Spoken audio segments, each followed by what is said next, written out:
नमस्कार नमस्कार नमस्कार दोस्तों, सभी को नमस्कार। आज हम एक नया टॉपिक करेंगे, वो भी कल्चर का यानी आर्ट और कल्चर का एक नया टॉपिक करेंगे। और वो भी लेंगे दुर्ग। क्या लेंगे? दुर्गों को लेंगे, यानी कि दुर्ग आज हम स्टार्ट करेंगे नया टॉपिक कल्चर का। तो सभी से रिक्वेस्ट है, थोड़ा कमेंट कर देना कैसा लगा, कमेंट जरूर कर देना, क्योंकि कमेंट के कोई पैसे नहीं लगते, ना ही मुझे कुछ मिलता है कमेंट का। बस एक मोटिवेशन मिल जाता है कि हाँ, इतने बच्चों देख रहे हैं, उनको कैसा लगा, ये मोटिवेशन मिल जाता है। ठीक है, तो थोड़ा लाइक तो बढ़िया लगे तो कर देना, थोड़ा शेयर कर देना इसको। ओके ठीक है, तो आज हम करेंगे दुर्ग, यानी राजस्थान के दुर्गों की चर्चा करेंगे। हम एक एक करके सभी दुर्ग को कंप्लीट करेंगे। तो सबसे पहले देखो, दुर्ग को समझने के लिए थोड़ा राजस्थान को समझना पड़ेगा है।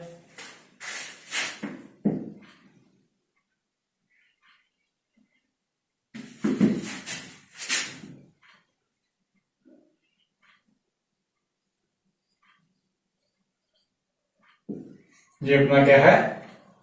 राजस्थान।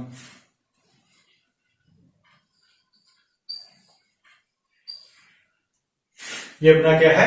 राजस्थान है। ठीक है, एक बार मान लो ये राजस्थान है। अब देखो, राजस्थान में दिशा सभी को मैंने बताई है, मेरे पहले वाली वीडियो में भी।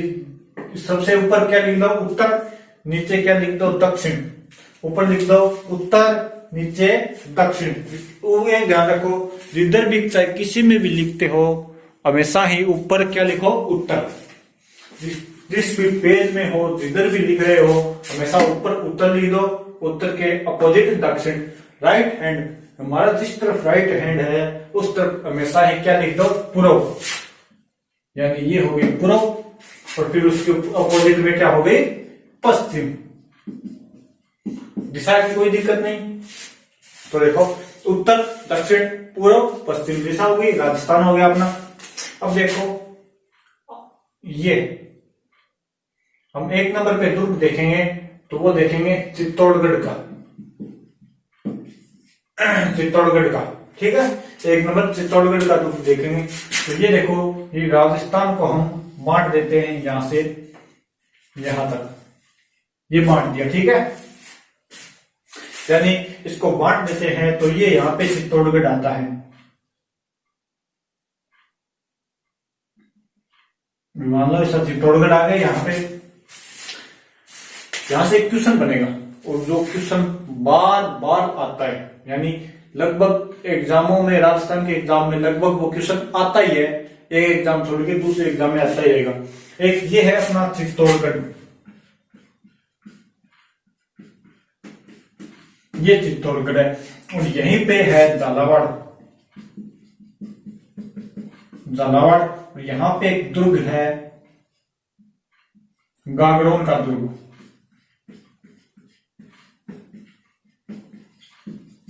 कौन सा दुर्ग? गागरोन का दुर्ग। अब देखो, दिशा बता दी है मैंने भी, उत्तर दक्षिण पूर्व पश्चिम। अब क्वेश्चन कैसे आएगा?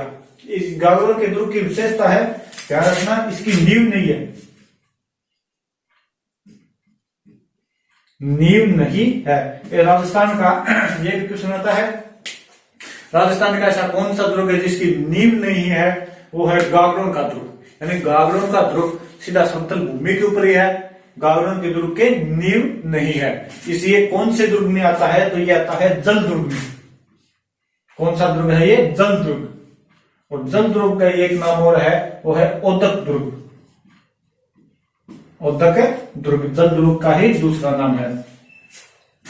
गागरोन की खास बात और भी है, ये गागरोन संतरे के लिए प्रसिद्ध है।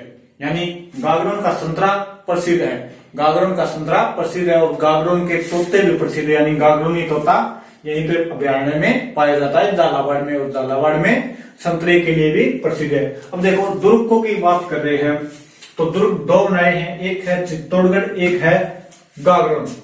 ये दिशा है आपके पास। अब ये दिशा देखें, ये दिशा कौन सी है? तो ये दिशा होगी दक्षिण पूर्व। दक्षिण पूर्व दिशा है। अब क्वेश्चन ऐसे आएगा, राजस्थान में दक्षिण पूर्व का प्रवेश द्वार,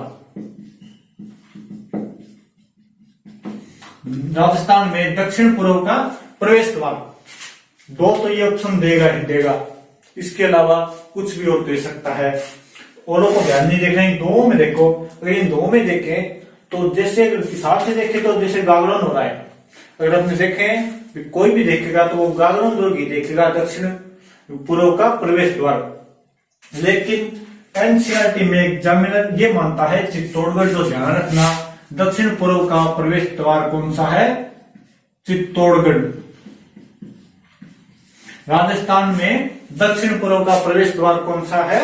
चित्तौड़गढ़, न कि गागरण। ये थोड़ा गागरण इसीलिए बनाया है तो थोड़ा आपको ध्यान रह जाए। ठीक है, अब देखो बात करते हैं दुर्गों की। पहले एक क्वेश्चन आपको बता दिया है, बाकी चित्तौड़गढ़ दुर्ग पढ़ेंगे तब इसको पढ़ेंगे। तो दुर्गों की बात करें तो सबसे पहले दुर्गों का वर्णन कहां मिलता है? सबसे पहले दुर्गों का वर्णन कहां मिलता है, इस बात की चर्चा करें तो पहले ये देखो, सबसे पहला मानव कौन था? धरती का सबसे पहला मानव, पहला मानव किसे माना गया है? मनु को, महाराज मनु को। महाराज मनु को सबसे पहला मानव माना गया है और इन्हीं के द्वारा, यानी कि महाराज मनु है ना, इन्होंने एक राजनीति के ऊपर एक रचना की थी, राजनीति के ऊपर एक राजनीतिक रचना की, राजनीतिक रचना, एक ग्रंथ लिखा राजनीति के ऊपर। सभी व्यवस्था जो आज हमारे लागू है ना, वो सभी व्यवस्थाएं महाराज मनु ने सबसे पहले लिख दी थी। ठीक है, इसे ही पहला मनुष्य माना जाता है। हम सभी के पिता कौन माने जाते हैं? महाराज मनु। अपनी उत्पत्ति महाराज मनु से ये माना जाता है। तो सब इन्होंने एक राजनीतिक ग्रंथ की रचना की, राजनीतिक ग्रंथ की रचना की, जिसका नाम है मनुस्मृति। मनुस्मृति। अब मनुस्मृति के रचयिता कौन है? महाराज मनु। मनुस्मृति के रचयिता नाम में ही है मनु। मनुस्मृति के रचयिता मनु। किसके बारे में है ये मनुस्मृति? ये राजनीति के बारे में, जो आज सभी जैसे लोकतंत्र की व्यवस्था चल रही है, आज लोकतंत्र की व्यवस्था चल रही है, ये सभी महाराज मनु ने आज से जब ये पृथ्वी शुरू हुई थी तभी लिख के रख दी। ठीक है, तभी लिख दी थी। इस मनुस्मृति के अंदर क्या है? दुर्गों का वर्णन मिलता है। मनुस्मृति में क्या मिलता है? दुर्गों का वर्णन। सबसे पहले बात करें दुर्गों का वर्णन कहाँ मिलता है, तो वो मनुस्मृति में सबसे पहले दुर्गों का वर्णन मिलता है। दुर्गों का वर्णन सबसे पहले कहाँ मिलता है? तो वो मिलता है मनुस्मृति के अंदर। ठीक है, ध्यान रखेगा, मनु द्वारा रचित मनुस्मृति राजनीतिक एक रचना है। ये मनुस्मृति में सबसे पहले किसका वर्णन मिलता है? दुर्गों का। इसके बाद किस में मिलता है? एक ग्रंथ है अर्थशास्त्र। अर्थशास्त्र, और अर्थशास्त्र के रचयिता हैं कौटिल्य या चाणक्य, या इन्हीं का नाम है विष्णुगुप्त। यानी अर्थशास्त्र के रचयिता कौन है? चाणक्य। अर्थशास्त्र के रचयिता कौन है? चाणक्य। अब देखो, चाणक्य और मनु के अंदर ये सबसे पहले पूछे तो वो मिलेगा मनुस्मृति के अंदर। मनु द्वारा रचित मनुस्मृति के अंदर दुर्गों का वर्णन मिलता है। मनु द्वारा रचित मनुस्मृति के अंदर दुर्गों का वर्णन मिलता है सबसे पहले, और बाद में मिलता है, इसके बाद किसमें मिलता है? कौटिल्य के चाणक्य अर्थशास्त्र में। दोनों में दुर्गों के प्रकार बताए गए हैं कुछ है, तो इन दोनों के अंदर ही दुर्गों के प्रकार कितने बताए गए हैं? 4 प्रकार के दुर्ग। 4 प्रकार के दुर्ग बताए गए हैं। मनुस्मृति और अर्थशास्त्र में ये बताया गया है कि राजा के लिए एक दुर्ग होना आवश्यक है। राजा के लिए एक दुर्ग होना आवश्यक है। अब देखो, दुर्ग होता क्या है? दुर्ग क्या होता है? दुर्ग होता है राजा का निवास स्थान, जहां उसका खजाना, उसका परिवार व उसकी सेना रह सके उसी को दुर्ग कहते हैं। राजा का निवास स्थान जहां उसका खजाना, उसका परिवार व उसकी सेना सुरक्षित रह सके वो होता है दुर्ग। इन दोनों ग्रंथों के अंदर दुर्ग को बहुत महत्वपूर्ण बताया गया कि जिस राजा के पास दुर्ग है वो एक सुरक्षित राजा है, वो एक सुरक्षित राजा है। अभी इसको देखें कैसे है, तो देखो खानवा का युद्ध हुआ बाबर और सांगा के मध्य। बाबर वसीम सांगा, खानवा का युद्ध हुआ। इनके लगभग दोनों इसकी सेना ज्यादा थी, लगभग 1,20,000 के समथिंग बताते हैं इसकी सेना। इसकी सेना का कुछ वर्णन नहीं आता, 1,00,000 की समथिंग थी।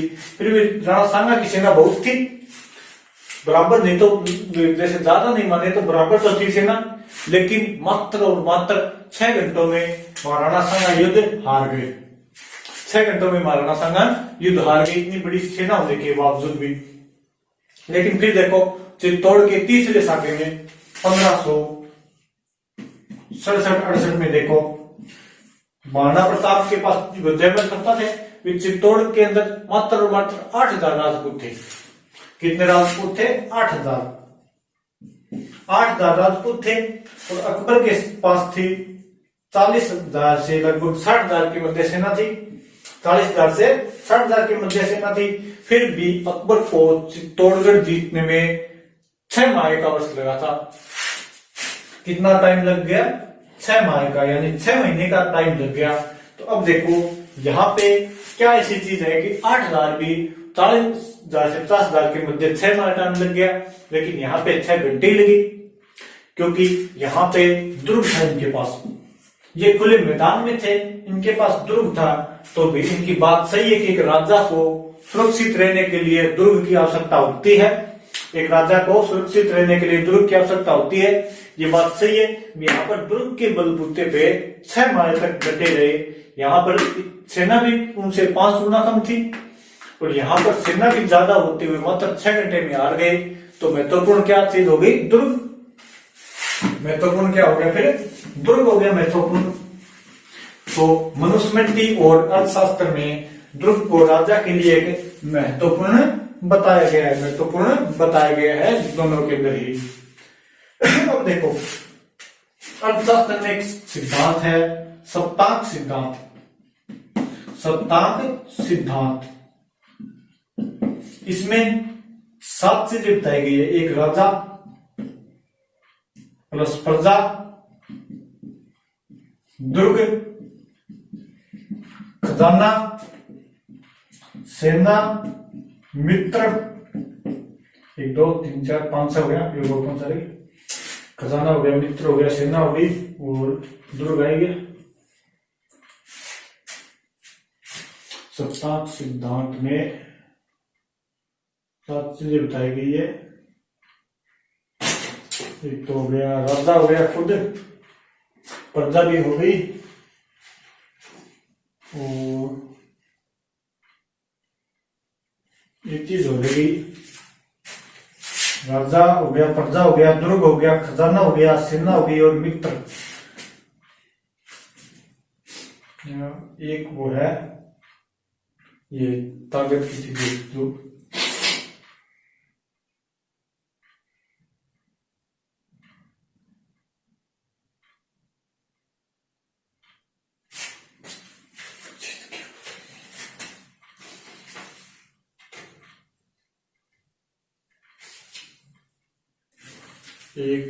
इसके अंदर देखो 7 चीजें बताई गई है। चाणक्य के सप्तांक सिद्धांत में राजा, प्रजा, दुर्ग, खजाना, सेना, मित्र और सेनापति, ये 7 चीजें बताई गई है। इनके अंदर दुर्ग महत्वपूर्ण बताया गया है। क्यों बताया गया ये बता दिया आपको भी कि दुर्ग के क्या मायने होंगे। इन दोनों के अंदर अर्थशास्त्र और मनुस्मृति में दुर्गों के 4 प्रकार बताए गए हैं और एक इसके बाद आता है फिर दुर्गों का वर्णन शुक्र नीति में। नंबर 1 पे ये हो गया, नंबर 2 पे ये हो गया। अब नंबर 3 पे देखो, नंबर 3 पे आता है शुक्र नीति।